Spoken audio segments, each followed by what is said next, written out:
And we're doing it. Here we are. Don't do any of the good stuff before the pod starts. Okay. CJ and a good boy collar. Yeah, it's got to be in the pod. I'm sorry. Okay. Oh, I have something to fill out the 2 minutes. Ask your advice. I'm not good handy at home at all, but I've always wanted to be good handy at home. The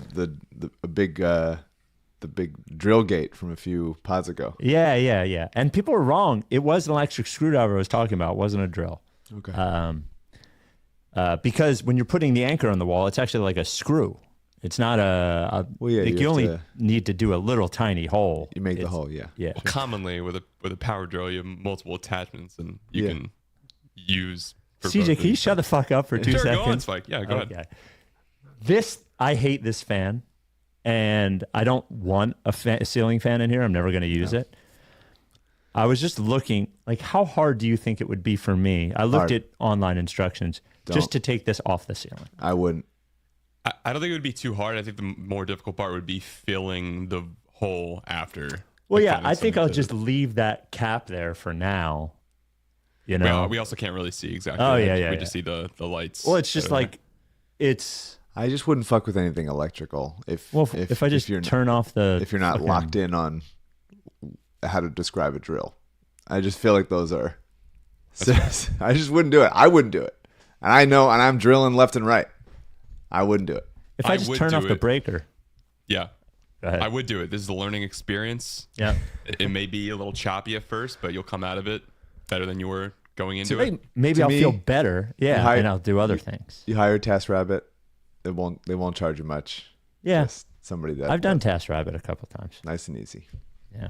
Do I want to spend $200 to have somebody take the fan off the fucking ceiling? I think you do. That's part of what growing up and being like, I can just not be the one to do this. Yeah, that's what me and Ike always say, is that we're like helping the economy by hiring other people to do stuff. Yeah, why not? You know, the gig economy, I guess.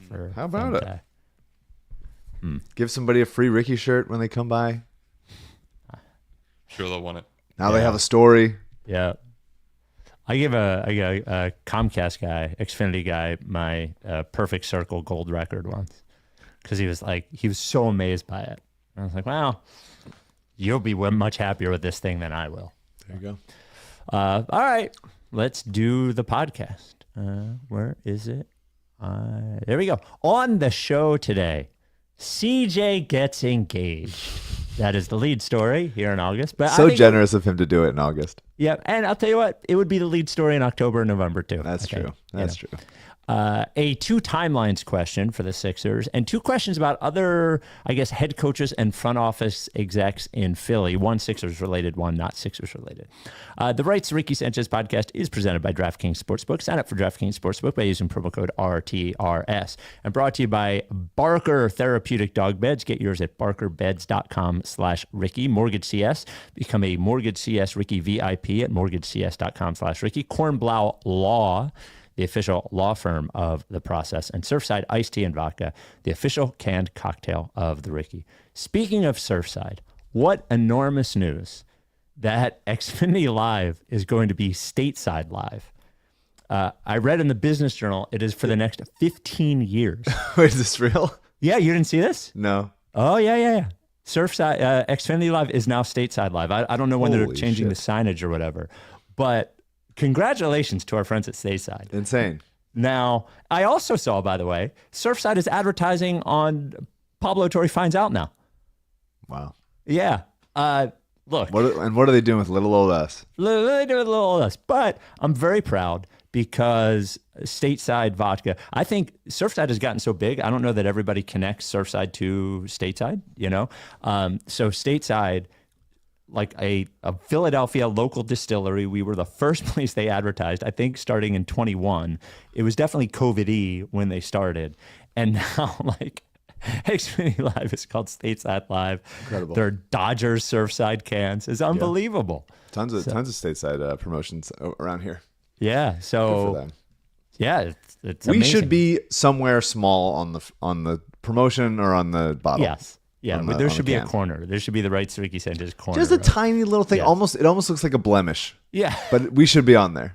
If you could look really closely, we should be on there. We definitely should. So congratulations to our friends at Stateside, and I'm sure more to come. Now, as far as the place, still a little too old for it, but if I have to go there, I'm glad that it is called Stateside Live now. So congratulations. By the way, drink Surfsides. They're awesome. Find them wherever you get your canned cocktails. If you can't find them, go to drinksurfside.com. You got to be 21, and please enjoy it responsibly. Without any further ado, Amos and the chef.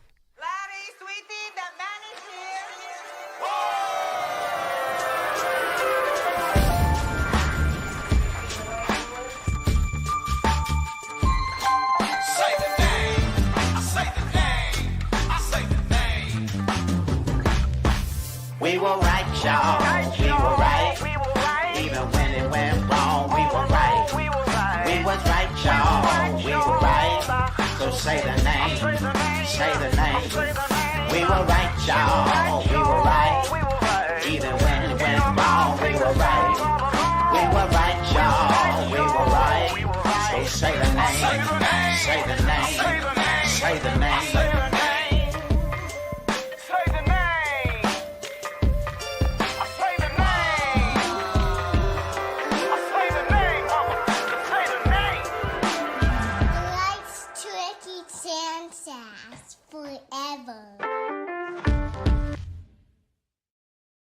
Welcome to the Rights Ricky Sanchez podcast. I'm Spike Eskin, along with a guy who knows the difference between a screwdriver and a drill, but not how to use a can opener. That is one Mike. Okay. The can opener, the cool way I don't know how to use. The regular way. We did get, if we get to it, we did get 2 people recorded instructional videos for us on how to use a can opener. Wow, which that's is huge. Again, I was in a daze just watching the intro video. There's something new to find every time. I'm like, we've been doing this for so long. There's so many things in there. Yeah. There's just so much. And there could be even more. It could be 3 times as long. It could be like, maybe double up the intro video Epic just video, from more to go. I do think maybe Paul George standing in line at the club with his knee brace and nobody talking to him should be in there. Maybe you shorten the Korkmaz request to trade several times. Element, I don't know. Trying to always improve, always hone. What do you think? I think also that maybe the Jared McCain at yelling to the Ricky crowd from the lottery, because good moments and bad moments. That's nice. There. You know, there's probably enough content now to make an entirely new one. Every iteration of the video, I try to like make it something permanent to where it can just stick through generations. But even now, a year and a half later, it feels pretty outdated. Well, they keep acting wrong, so we have to get out there. But anyway, CJ's up here already. Yes, CJ. Congratulations to our young CJ. Young man. Yeah, got CJ, engaged. Was it last weekend? It was, what's today? Sunday. It was on Thursday night, I believe. Okay. Kelly and I went to Florida for a week. Last pod, I was in Florida. We went to the Keys. We went to the 3 national parks down there. Mm-hmm. And the last one was Dry Tortugas, which is about 70 miles west of Key West. Mm-hmm. Got to take a ferry out there. Went out there, took a ferry back, and then proposed in Key West. Wow. Now we're engaged. Where was the ring for the last few months? And then where was it in the moment? Yeah, so I picked up the ring the night of the live Ricky. Yeah. I remember we were... Oh, really? Yeah. At the lottery party night? Yeah. Okay. So LL called me, told me to come out to pick it up. We knew we were going to do the exchange there. And as I was outside picking it up, Spike, you called me because you needed something. And I was like, oh, I'm outside with Lee. And he was like, and you were like... And I was mad. You were like, Lee can fucking wait right now. Get your ass back inside. So I was like, okay, this is good. I got it. Stored it in one of the green rooms. Luckily, no one investigated my bag and found it. I didn't even like look in the bag. Lee packed a bunch of shit in there. Yeah. It's been sitting in my closet behind a camera bag, and it's been just sitting there for a few months. And Lee gave 2 different packages. This is all just an ad for going to LL Pavorsky. Sure. It was a great experience. I'm sure we can talk about it later on. Yeah. But there was the main ring holder, which was like this thick wooden case for it. Yep. Like, I don't know if you got the same deal. Yep. And then there was the propose case, which was like a slim, low so you can profile. keep it in your pocket. Yeah, so because the original case, there's no way that you'd be able to discreetly hold it in your pocket without anyone noticing. No, that's a bulge. Yeah, so I packed it in the proposed, the slim case when we went to Florida, and it was like in a t-shirt tucked in another like stowaway, like what are those the little like cube cases for packing, you know? Yeah. I had it in like one of those dedicated ones. And then just had it in my pocket. She did notice it in my pocket, but then She did. I had keys also in my pocket, so I took the keys out, and then she was later on to tell me like, oh, I thought that was that, but then you took the keys out, so then I was a little confused. But yeah. So she was looking for it. She thought it was. She was looking for it. She was expecting it. It wasn't exactly a complete surprise. We knew things were headed this way for a bit, so it was just a matter of when for her, I think. Well, we went together. She moved with you. She moved. Yeah. Yeah. I'm trying to remember. Were you and Kelly together when you started with us in 20? We were, yes. Okay. All right. Yeah. Wow. And you were only 9 years old at the time. That's right. Yeah. Now I'm 34, and That's how it works. here we are, all these years later. Did you have a rehearsed thing to say, and did you execute it as intended? I had key points that I wanted to hit. Okay. And Yeah. I certainly did not execute it. No, you to never do. No, what- neither did I. what it was intended. Pretty much every bathroom break that I had on the vacation, I was going through the points that I had to hit in the order. Yeah. And expecting that I wasn't going to be able to Nail rip it. off exactly what I wanted to do. So I wanted to keep it, brief, broad points that I would struggle less to hit consistently. Yeah. And even that just it didn't work. We played we got back to our like bed and breakfast place, and we played Love Letter, the card game. I don't know if anyone's familiar with it. Never played it. No. One of our favorite games. And I could not focus at all on the game. Normally I'm pretty good at this game, and she beat me like 6-0, like right away off the rip. I was just a wreck at the game itself. And then I definitely struggled and did not hit all the points I wanted to hit, but it all worked out in the end. So we'll do the wedding at a live Ricky, I assume, or when Lee and I confirmed that I was going to pick it up at the live Ricky, he did initially ask me if I was proposing at the live Ricky, Yeah. which That did not happen. no. And wedding planning will happen at some point. Yeah. Amazing. Taking it day by day. Family excited, friends, everybody thrilled. Yeah. It was a lot of FaceTiming, a lot of calls being made immediately after, and we're all just very happy and thankful for love.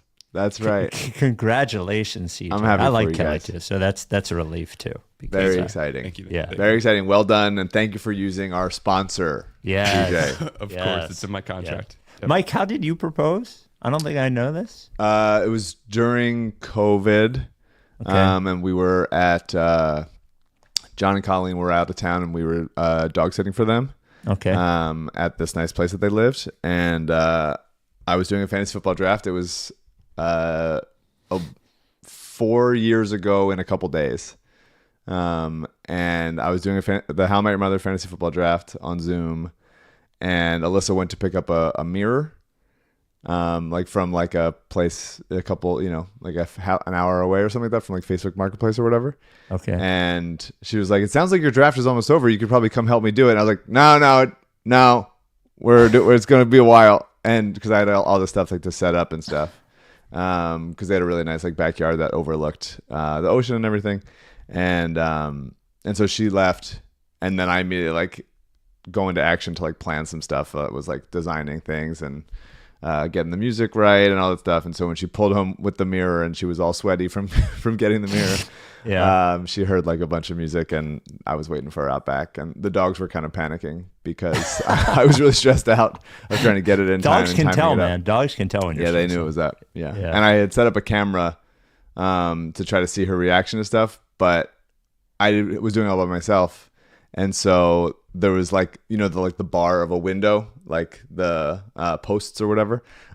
She walks in and it's like, oh my God, we're going to see her reaction right as she sees this thing. And it's just like completely blocked by the middle, like just like right in the middle. You cannot see a single part of her face. It's really very funny. So, you do your best. Yeah. Well, I mean, look, the end of the day, as long as it ends in the engagement, whatever, That's it. whatever it is, it is. That's it. Congrats, CJ. I'm proud of my boy. CJ. Wow. Can't believe it. Time has really gone by. We did it. Yeah. We did it. That's a win. Another win for the process. Yeah. Everything but the one that we came here for. You know what they say. And CJ, you were what, 441 you said? 441. The friends we made along the way. Yeah. Which means that there's been a good amount since, because I got it in March. Mm-hmm. Or maybe that was, we moved, we looked, we went to go see LL in March and then got it officially in April or May. Very nice. That's a good up summer to 455 now. Yeah. Not bad. Yeah. Okay. Especially if the numbers are real. We need to stack these numbers. I know everybody's trying to be 500. Yeah. Everybody wants to be their 500th. Yeah. But we need some 467s. We need to get, just settle for a little bit, and then everybody's doing their part, Well, it's the summer slow. Well, I don't know when. I know when wedding season is like the fall-ish or whatever. I don't know when engagement season is. So I think there's multiple. Probably there's probably some Christmas, probably some Valentine's Day. Yeah, probably some summer vacation, New Year's mix. New Year. The Rights to Ricky Sanchez podcast is brought to you by Barker Therapeutic. It's so funny to not go into an LL ad right there. The whole look, it's the free one for him. Yeah. What are you gonna say? Go. That was cool. The Rights to Ricky Sanchez podcast is brought to you by Barker Therapeutic Dog Beds. As you hear my dog barking in the background, we're big dog pod. Huge. I'm a huge dog guy. I think we're all dog guys here, and you have to. Like your dog's health and happiness is your responsibility.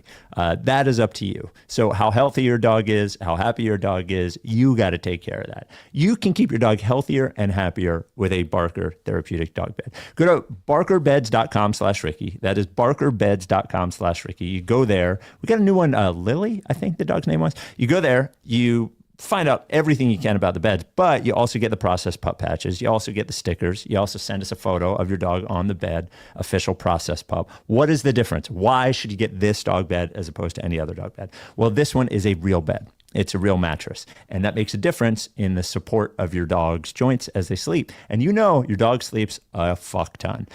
Your dog has joints just like we do. Sleeps on a bad mattress.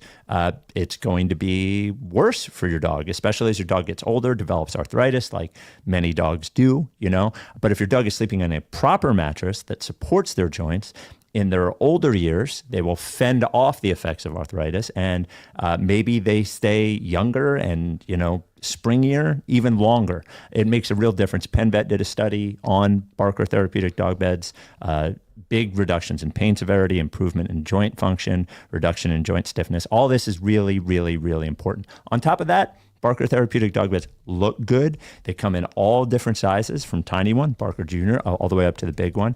Different colors, different configurations, travel ones if in a crate, not in a crate. I'm telling you, it's made a difference for Rebel and Scotchy. It will make a difference for your dog. There's a 10-year warranty. The foam won't flatten or they replace it for free. It is handmade in the USA. Barker Therapeutic Dog Beds. All right. This comes from Dan. We're going to get into little Sixers here. How about that? Little Sixers. Hey, I don't want to go in so hard right now. Yeah. We easy in with some CJ proposal, and we get we smooth into some Sixers. By the way, just one other thing on LL. He didn't tell me. He didn't tell Mike. So that guy is he never tells. Under lock and key. It's unbelievable. He never tells. No, never tells. Didn't tell me about you. Didn't tell me about CJ, and that's the right thing. Anyway, this came from Dan. Was thinking about our Sixers 2 timeline situation, and it led me to an interesting question I thought would be perfect to discuss in the never-ending August. I generally hate the 2 timeline plan for teams, but one thing that struck me about the Sixers' current situation is how much luck has played into it. The bad luck, of course, is more about Embiid's health, the continuing of going all in without a co-star, and generally being a Sixers fan. But the good luck is what has really created this 2 timeline situation. Drafting Maxey, McCain, getting the 3rd pick for VJ, all of the pieces that make up the younger timeline that could have foreseeably not ended up here. So hypothetically, let's say we didn't end up here. We picked Precious Achiuwa instead of Maxey, Dalton Connect instead of McCain, the pick goes to the Thunder, something like that. Realistically, how much worse off would the Sixers be? It's not like having young talent is a bad problem to have, but so much of the Sixers' current success has and still does hinge on the health of Embiid. When the team is led by Maxey, it brings up a deep fear that the next generation never gets a true top star and mostly middles out. Having some nice pieces here while trying to navigate Embiid's situation, I worry about not seeing the team designed around them and trying to make it work with the young core as opposed to going down with the Joel ship and starting to rebuild at the ground floor. It's an interesting question. I'd still rather have...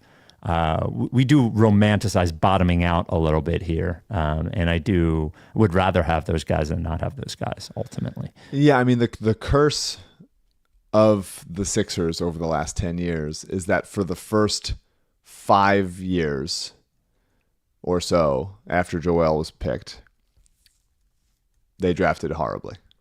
Right. Yeah. Okafor was horrible. I mean, they had a couple, Rashawn Holmes was a fine pick in the second round. There's a handful of ones, but like, Fultz not working out, obviously, having and then trading Mikal Bridges, Colangelo trading up for Anzej Pisechniks. It was fucking awful. They only did that just because he's like, well, we don't have a roster space, so let's just trade up to draft a stash guy who we don't think is good. Like, I mean, just truly, like, what a waste of resources, dumbass. Yeah, a bunch of those. Basically... Obviously, Simmons is what he is. Luau and Korkmaz, end of first round picks, not horrible for that value, but didn't pop. And then when things got bad, as in like Simmons falls apart, and then Joel's health has gotten worse, they started drafting good, and it stopped mattering. I mean, Maxey was huge and helped a little bit. I mean, Springer didn't work out. They trade David Roddy for Melton. That was fine. They have no pick in the next draft, and now McCain and then Edgecombe. So it's like you wish that you had some more success on the front end of that when Joel was there. It just the timing hasn't really worked out for that. But I think it's entirely correct that they have gotten very, very fortunate amid all the misfortune that the Sixers have had. They have also gotten very fortunate. The Maxey pick, the Mike Muscala shot, Jared McCain nailing the Jared McCain situation, the fact that the pick didn't convey to the Thunder last year or this year is crazy lucky. We all got very fortunate. So it could always be worse. I think is always the case. Yeah, the Sixers have been unfortunate, but they also like really struck gold a couple times, or at least struck silver. Yeah, I think the other thing is like you have to. We can hem and haw over this Morey decision or that Morey decision or whatever. I haw all the time. You haw all the time. Still, end of the day, I think he's good and I think he's smart. Like so any of the pitfalls you could have in having these young guys, and I think the pitfalls could be none of them are primary star material, which is so you end up building a team around guys that aren't quite good enough. There's that pitfall. The other pitfall is waiting too long with the Embiid thing and not letting them sort of evolve as they are. But like the second thing, I just don't think is going to last for more than a year. So if Embiid isn't significant this year, like I think they'll be smart about it. And the second thing is, I don't think I don't think Daryl would think twice about trading one of those young guys if it meant getting somebody. He knows you need one guy who is good enough. Now, it might not quite be the same as it was before, where you need, 2 guys who are top 12 players or something. But I think will be pretty realistic about the potential of Maxey McCain or Edgecombe to be a player good enough to be a primary star on a championship team. You know? Yeah, I mean that's why the draw of the perfectly timed stretch of Embiid health is still so tantalizing, because if you just get by as slightly above average for the time that he's not there, and then he just happens to be healthy at the right month and a half, 2 month stretch, then that could, you catch lightning in a bottle and everything clicks and works out. Even the idea of trading stuff with Embiid to get out of his contract is so unappealing to me, because what else are you getting from that? That's the idea is okay, if you believe that this era is over, then you're saying, okay, let's kneecap ourselves by trading future picks and assets so we can get off of this contract. So that's why I still would never do it. But I mean, well, also too with the flattened lottery odds, it's just if I knew we could be one of the worst teams in the league and make sure we're going to get a top 2 or 3 pick, that'd be one thing. You can't anymore. Yeah. So the idea of those guys keeping us too good to be bad enough, I just don't think is the same sort of concern it would be if the lottery odds were the way that they used to be. Yeah, I guess. I mean, even then, there's still plenty of teams that are bad. You're not going to be the only team trying to be bad at that point. Right. And so it was always, to some extent, you were never okay, we'll be bad for 3 years. We will get the first pick in 3 straight drafts, and then we will be locked in. There was always some sense of risk and hope and luck and hoping that it worked out, and it was the right draft class. The Hawks, get Risache, who's fine, who's gonna be a fine player, but he's not a franchise changer. Anchor. Right? Yeah. The alternative to that, so the Sixers, no matter what, unless Embiid's, we get incredibly lucky for the stretch of time that I'm talking about or hoping for. They are building through that middle. They did get Edgecombe with the 3rd pick. They have, you're saying dip down, get a couple picks. They got it. And McCain would go 3rd, probably third to 5th in a redraft. Maxey is one of the 3 to 5 best players in his draft class. They essentially have it. They will be building from the middle in the same way that other Darryl teams have tried to when in Houston, when things didn't work out with Yao and stuff.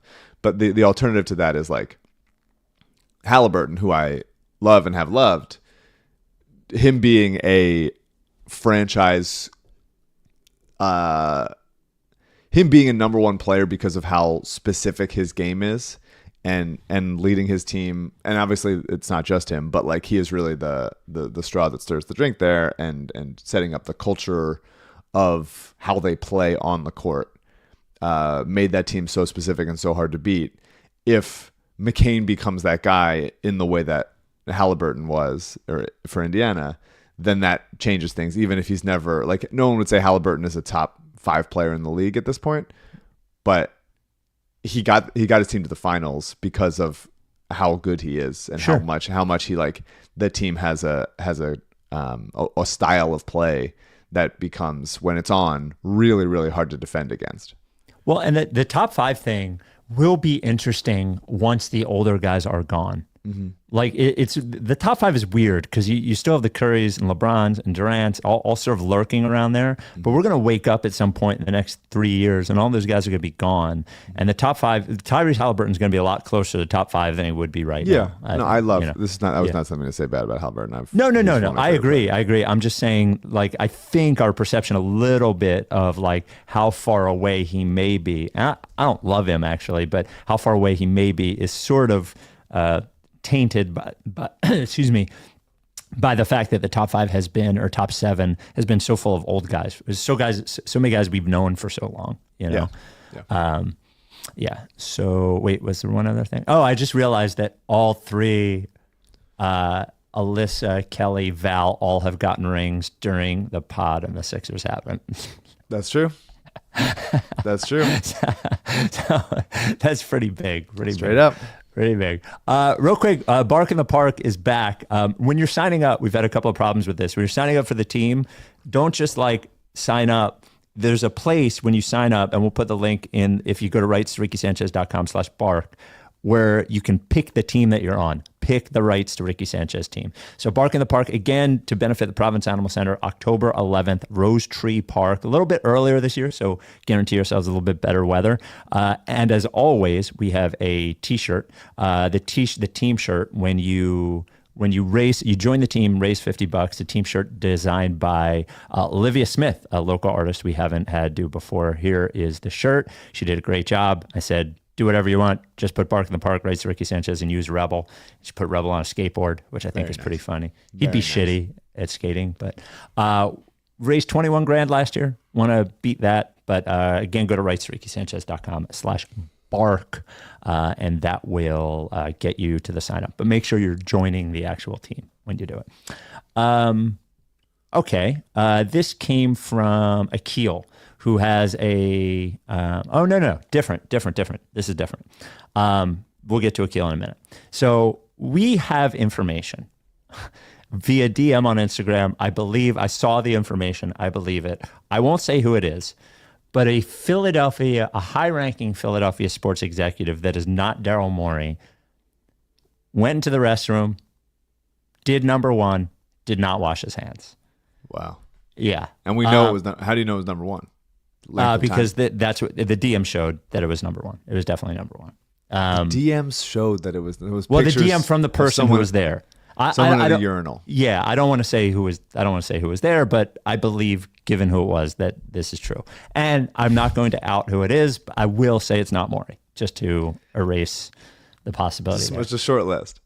Well, yeah. I mean, I said executive. I see the name in the rundown, so I know now. You know who it is, but I don't want to incriminate. Question is incriminate. This is a crime. Well, question is, one, how big a deal is it? Two, do you think it means that he also doesn't do it if he were to do number two? And three, is there any situation where this is acceptable in a public place? Yeah, public place is the issue. You're at at home, home, whatever. You're not doing anybody fine. You probably still should. It's across the board. Just be washing your hands, guys. Yeah. But public place, especially when you're a public figure. Yeah. You got to be on your best behavior, on your best hygiene. Absolutely. People know what you're doing, and you're shaking hands all the time too. On. So yeah. I bet this person, when they go number two in a public restroom, if there's nobody there, does not use the sink. That's tough. That would be. I bet that's a fireable offense.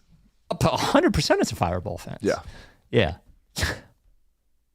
It's a fire. Can you imagine that story? I would have no problem firing. We need a Sixers enough for not washing hands when you go number two. Yeah. The Rights to Ricky Sanchez podcast brought to you by MortgageCS. We got this email from longtime Ricky guy Will, a.k.a. Yeetans on Twitter. He was the guy that, if you remember, taught the Romanian kids to say trust the process. Yes, 2016. So he says, it's almost 10 years later. I just turned 30 and I just bought my first house this summer. Some backstory. My parents recommended a mortgage broker that they knew because the guy's son played 6U. Is that 6 under? 6 under up? 6, yeah. Yeah. Travel hockey with my nephew. I tried to tell them. Travel hockey is crazy. It is psychotic. I tried to tell them that I already had a mortgage broker, but explaining the Ricky sponsors wasn't convincing for them. I agreed to talk to their guy, who they'd never work with, but see rinkside at the hockey games. He seemed like a bit of a shyster when I talked to him, and I felt a lot more secure talking to Ben at MortgageCS. Later, I was explaining my situation to my girlfriend's mom when she goes, "Oh, talk to my guys. They're the best. They'll give you advice on which two to choose from. You don't even have to work with them." Sure enough, later in the conversation, she refers to her guys as Ben and Alec, to which I exclaim, "That's my guys."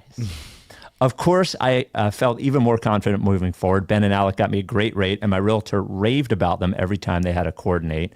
Ben answered my phone when I called him with questions on a Saturday during his birthday weekend in Miami. And Alec even emailed me last week to wish me a happy birthday and asked me how the move went. Just two guys I was so happy to have in my corner. I couldn't be happier with the whole experience. MortgageCS is awesome. I can say Alec also emailed me on my birthday, which is seems standard for them now.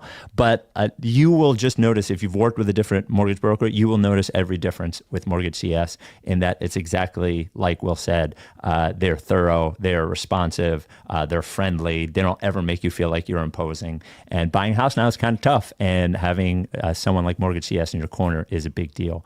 Go to mortgagecs.com/Ricky, or you can call or text Ben, your guy, anytime. Ben's the CEO, 267-391-7425.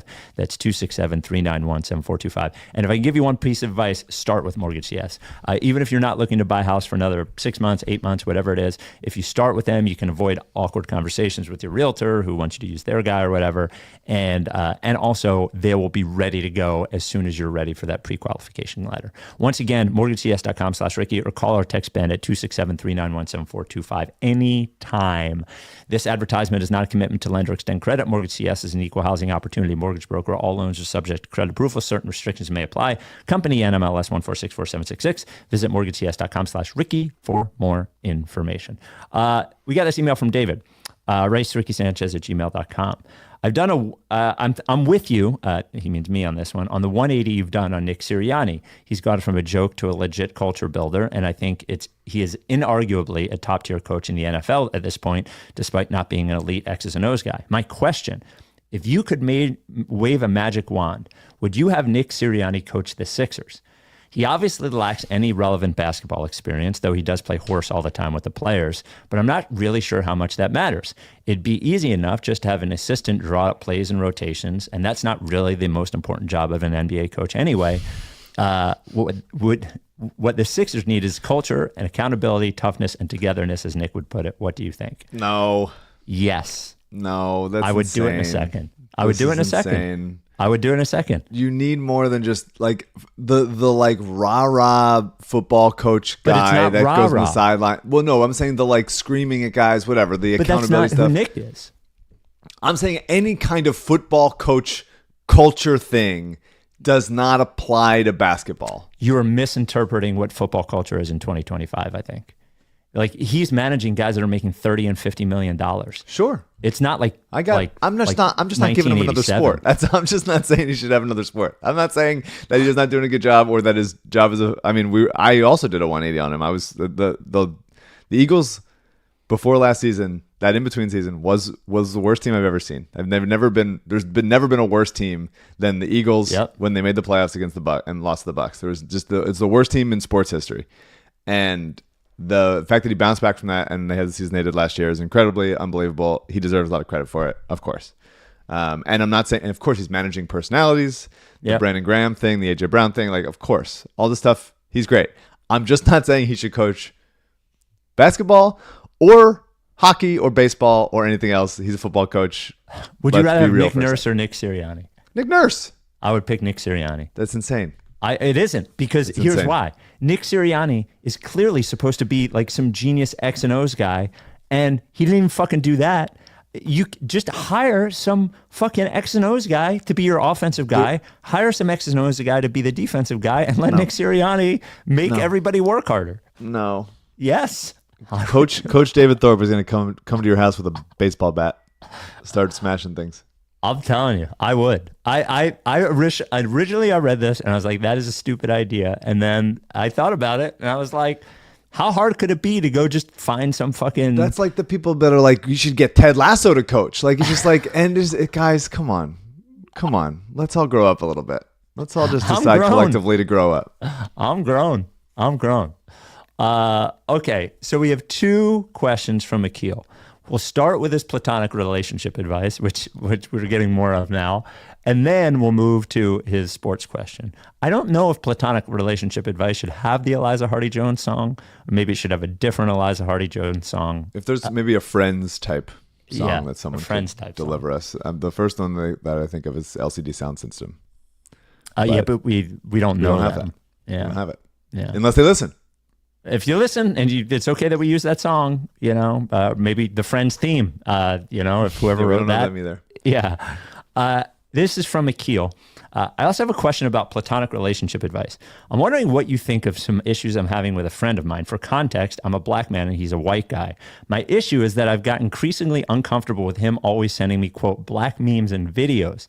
I feel like every time he texts me or sends me something on Instagram, it's something filled with N-bombs, unks, YNs. Oh, God. You know, I feel Man. but I feel like I may have encouraged this to some extent in the past, telling them that he's, quote, invited to the cookout. But at this point, it's just weird. The breaking point for me is that recently he got cornrows.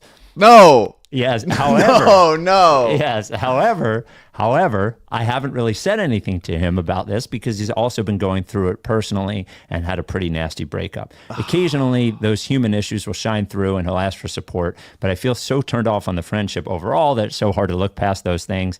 I've been keeping him at arm's length. Do you think I should look past his shitty judgment and try to be a good friend, or maybe just break it off once and for all? Okay. Can I go That's first? so funny, dude. It is very funny. He's just trying, as inappropriate as it is, I would just tell him, hey, man, can you cool it on this? And he'll probably just cool it. He's trying to have a friend. He probably looks at you as closer of a friend than you look to him. And he's trying to like bond in some way. And he's crossing the line. My gut is that he is, while acting inappropriately, is, based on the way you describe it, is probably genuine in his intent, would be my guess. Just because you get invited to the cookout doesn't mean you get to like change the music at the cookout and decide what the food is. And you don't and just sort of have to run send around. him Drewski videos. Like you can widen your your influence. I think a low key, it doesn't have to be a full conversation, but a low key like, all right, man, chill. Maybe cool it on these.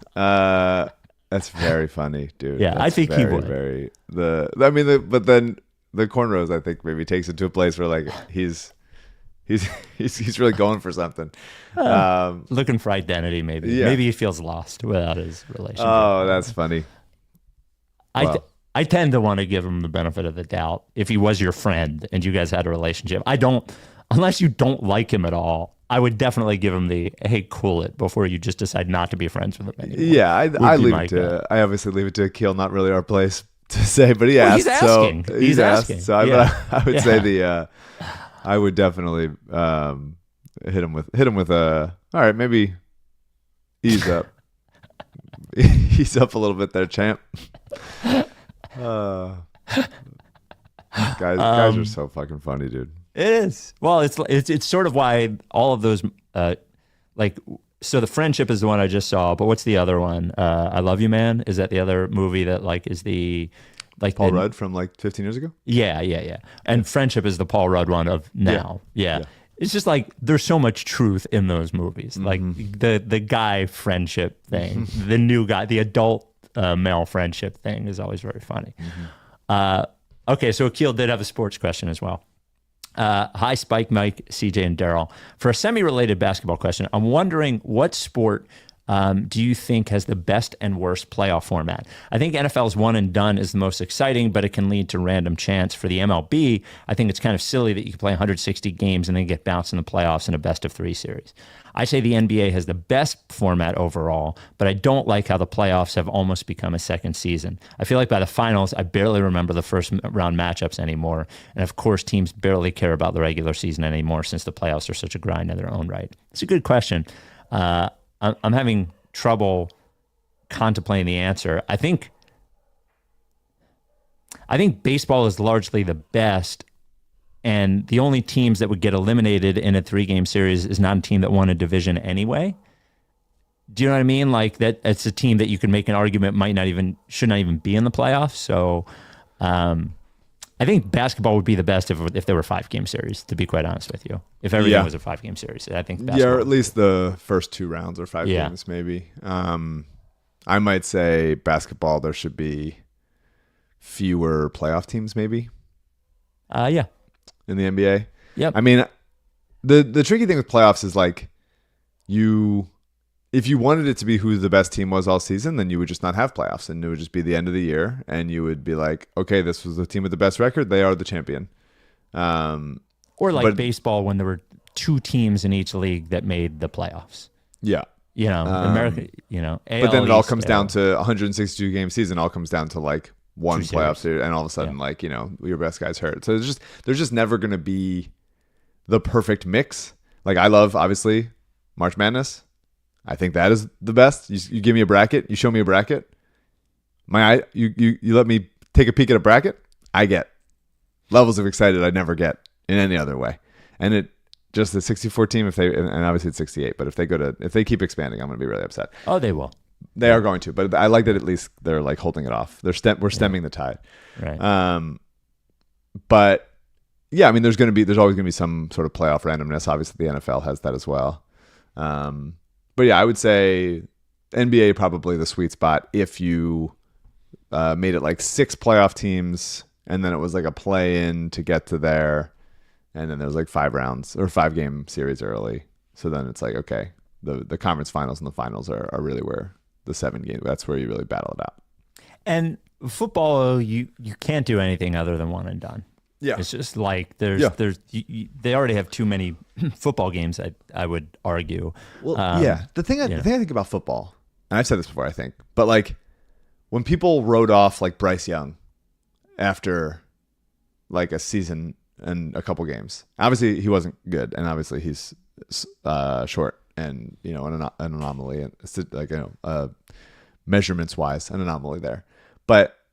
It's like, that's so few games. That is like so few amounts of games. If you wrote off like any baseball player after 16 games. Yes, it's crazy. Like, that's just wild. And so anybody like, you know, Sam Darnold had a nice season last year. I'm rooting for Justin Fields to have like a bounce back season. Like, there's guys that they're drafted is because of like, I mean, I guess the body of work that gets them drafted is also a small sample size. And so it's just kind of all a small sample Anthony size. Richardson played like 10 games in college. Yeah. You know?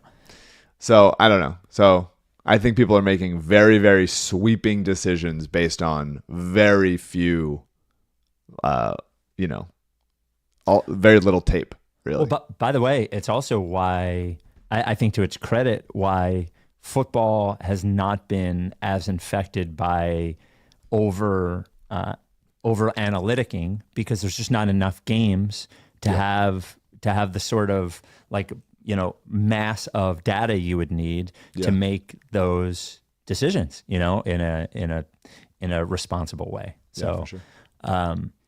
I guess, I just think the playoffs should be shorter in basketball. The playoffs should be shorter in hockey. You know, they should be. Yeah.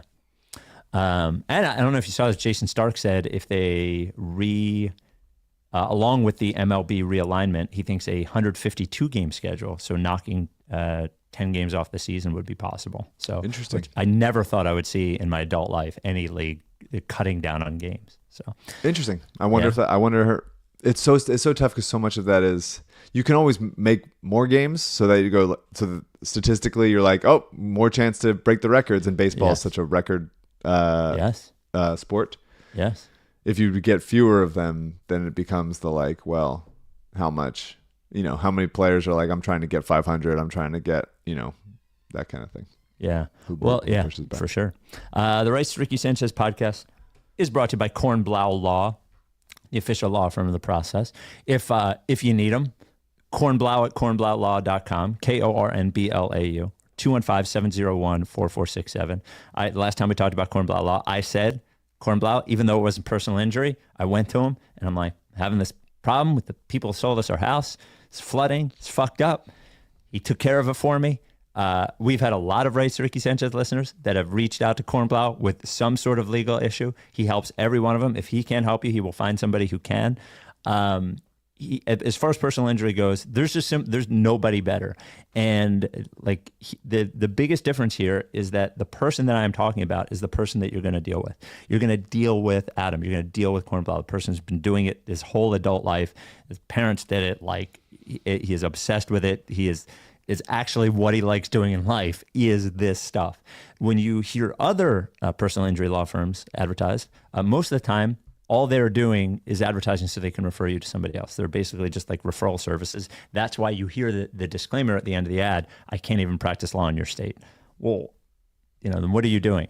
When you reach out to Kornblau at kornblaulaw.com or 215-701-4467, you're going to get him. He is going to keep you informed the entire time. He is going to do the best job for you, whether it is medical malpractice, which he sort of specializes in, injured at work, slip and fall, all that stuff. If you've been hurt and you think somebody else is at fault, he is the guy. And really, any other legal question, he's the guy. Again, Kornblau at kornblaulaw.com, KORNBLAU, or 215-701-4467. Kornblau Law, the official law firm of the Rights to Ricky Sanchez podcast. Yes, sir. What's that? I just said, yes, sir. I was co-signing the ad. Yep. Just a quick thing to close the loop on this. Excuse me. Talk for a second. No, there we go. To close the loop on this can opener thing, just thank you to Joseph and Daryl, who have sent us separate videos. Now, Joseph, Daryl? Different Daryl, yeah. Huh. Now, is this Joseph's first, CJ? The one on YouTube? Joseph put one on, even put a can video on YouTube to show how to open a can with a can opener. And the beginning of the video, there it is. Got it. There it goes. Black beans. Classy. Yeah. I'll try it. And then Daryl. CJ's got something. Oh, For the what audio is- listeners, he's opening up a can. a can of black beans. Yeah. I listened to last pod in the car, and there were sections where I was like, I have no idea what's going on. Because Yeah. you guys were just... Yes.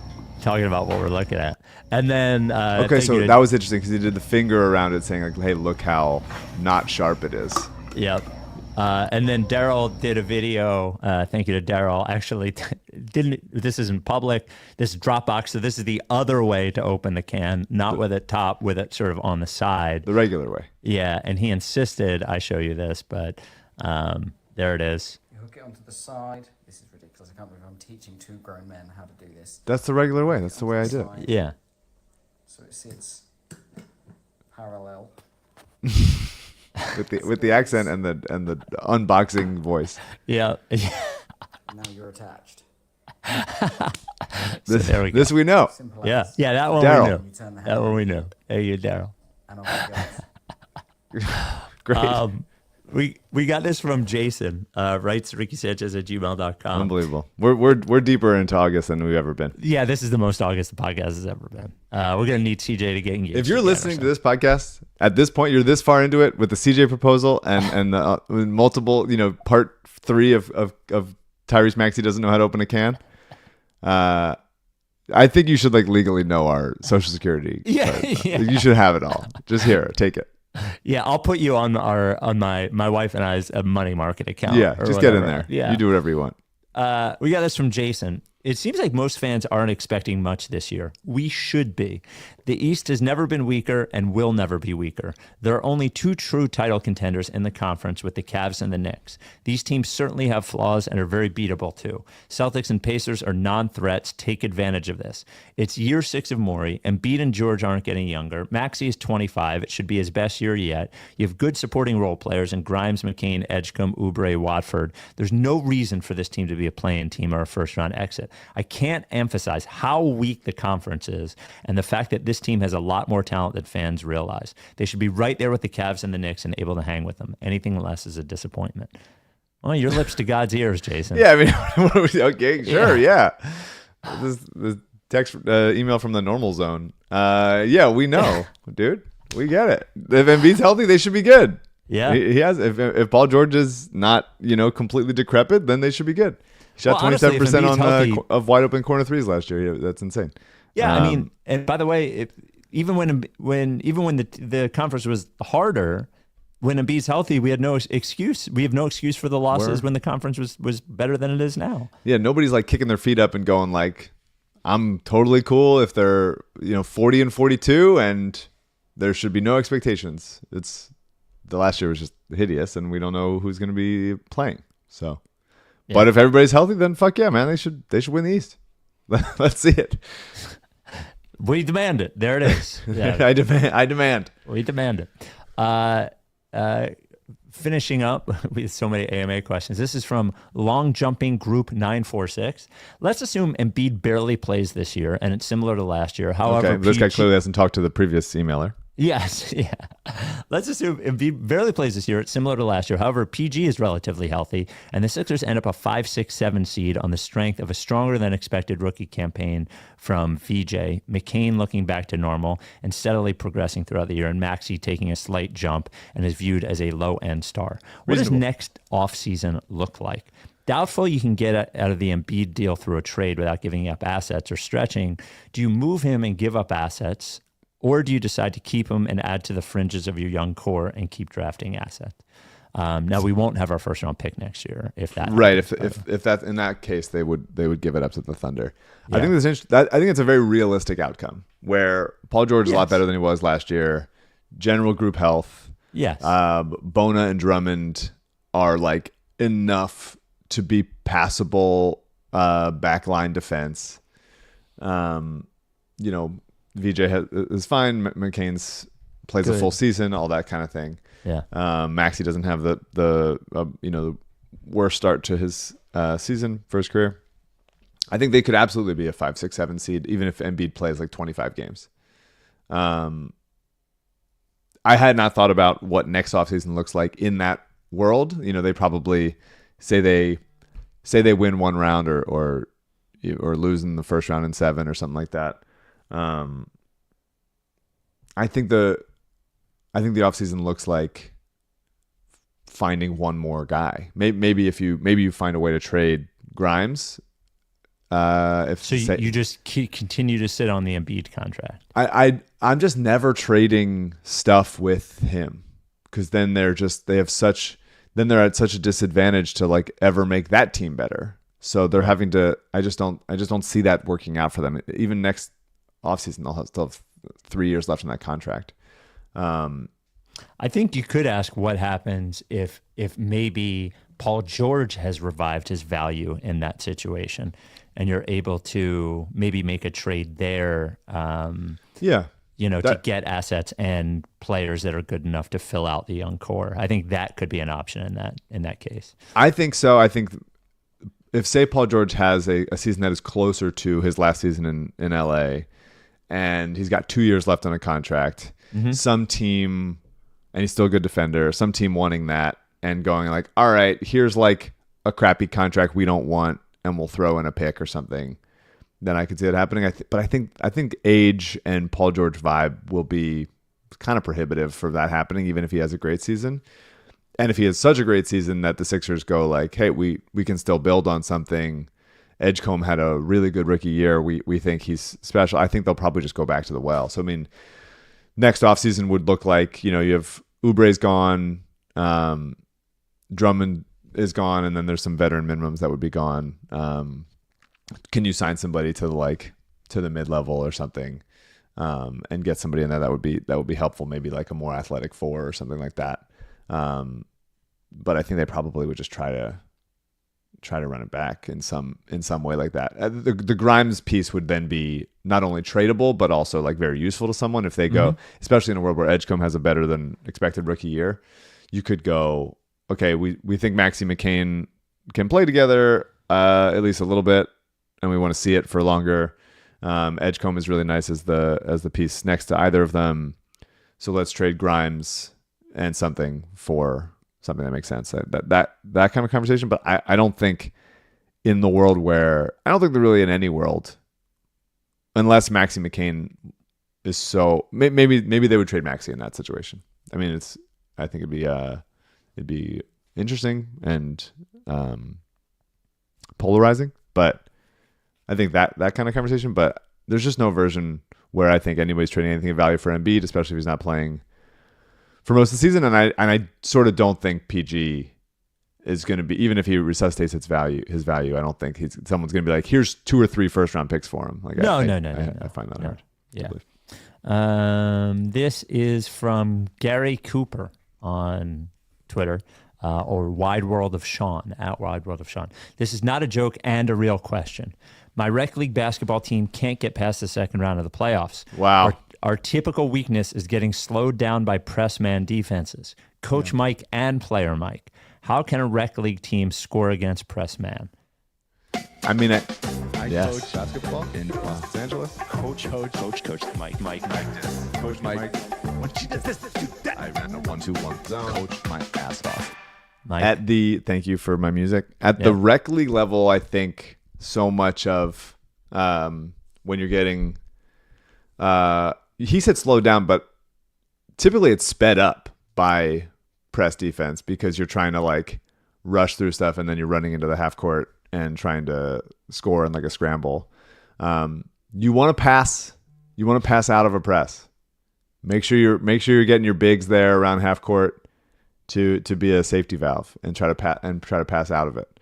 And then if somebody leaks, you can go it that way. But trying to dribble through a press when guys are trapping you and stuff, that speeds you up and forces turnovers and stuff. I'd rather have Nick Sirianni than you, to be honest with you. That's fine. That's fine. That's totally fine. My co-ed team, Spike, 5-1 in first place. We won. I play like this. I don't play like that. When I play, I'm pretty intense. Mike playing basketball. I'm in my prime. Honestly, Sign me. We won 98-33 this week. Jake Pavorsky was hot as hell. Wow. Kid was draining him. It was very fun. Wow. And we were at the line. It was like a minute left in the game. Jake is shooting free throws because we wanted to get to 100 because that would have been cool. But they called the game with like 20 seconds left before we could have gotten it. And I'm at the line next to him. And the guy turns next to me and goes, "Hey, I think I listened to your podcast." And so shout out Murray for being a listener and for introducing himself at the foul line and for not being annoyed that we were pouring it on a little bit. I think I listened to your podcast. I think I listened to your podcast. Yeah. Yeah. And then finally from Scold Daddy on Twitter, in light of the Christian Wilkins situation, released in part, this was a while ago, to kissing a teammate on the head, who do you think would be the most likely to playfully kiss a teammate on the head, and who would be the most upset by it? I actually believe the answer to both of these is Joel Embiid. I think there's a lot of Sixers that could do some kissing. Yeah. I think Maxey McCain for sure, Oubre for sure, Drummond I could see doing. Who would get the most upset? Maybe Kyle Lowry. That's a good point too. Yeah. Yeah, I don't think Lowry would like that. I think that's probably fair. not, especially because it's like a height thing too. Yeah. It's a little too small, a little bit of a too small dig. All right. Well, congratulations, CJ and Kelly. Wow. Just good. Very soon going to be 3 married guys on the pod. Exciting. Look how time has changed. Congrats to CJ. Yep. We will talk to you next time. Are you done with TTP? Yeah. Like face.